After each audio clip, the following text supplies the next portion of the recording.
আমরা একটা বিষয় নিয়ে অত্যন্ত উদ্বিগ্ন। আমরা দেখেছি যে আমাদের প্রতিদ্বন্দ্বী একটি রাজনৈতিক দলের প্রধান নারী বিদ্বেষী মূলক সোশ্যাল মিডিয়াতে পোস্ট দেওয়ার পরে পরবর্তীতে একটা বানোয়াট আহ, একটা গল্প দাঁড়ানোর চেষ্টা করছে যে অ্যাকাউন্ট হ্যাক হয়ে গিয়েছিল। তা আমরা মনে করি যে এটা আসলে তাদের আহ, বিভিন্ন সময় যে নারী বিদ্বেষী বক্তব্য তারই ধারাবাহিকতার অংশ। তার কিছুদিন আগে আল জাজিরাতে একটা ইন্টারভিউতেও নারীদেরকে অনেকটা প্রাণীর সাথে তুলনা করা হয়েছে।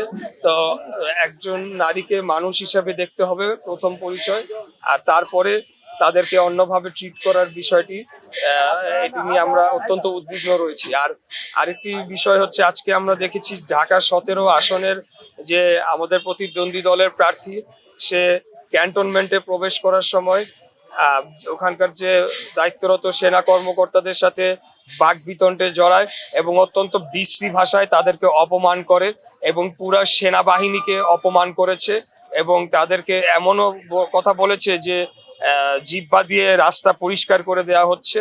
এই ধরনের অবমাননাকর বক্তব্য সেনাবাহিনীর পক্ষে দিয়েছে। তো আমরা এটা কোনোভাবেই মেনে নিতে পারি না।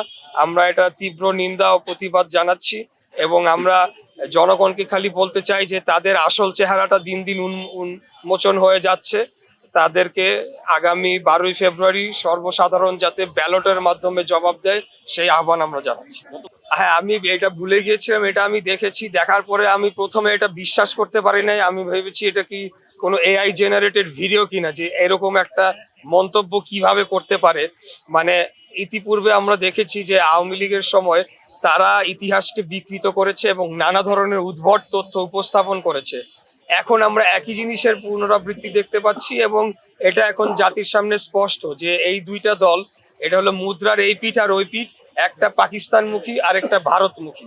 তারা ইতিহাসকে বিকৃত করার চেষ্টা করছে এবং এই বিষয়ে যার ব্যাপারে যার উদ্ধৃতি দেওয়া হয়েছে কর্নেল অলি আহমেদ, উনি নিজেও এটা সম্পূর্ণ অস্বীকার করেছেন এবং বলেছেন যেটা অসত্য তথ্য। তো আমি জানি না আসলে তারা কি কারণে এই ধরনের বিতর্ক সৃষ্টি করছে। তারা আমি বলবো যে এটা আসলে বাংলাদেশের জনগণ এটা কোনোদিনও মেনে নিবে না এবং আগামী 12 তারিখেই তারা ব্যালটের মাধ্যমে তাদের জবাব পেয়ে যাবে।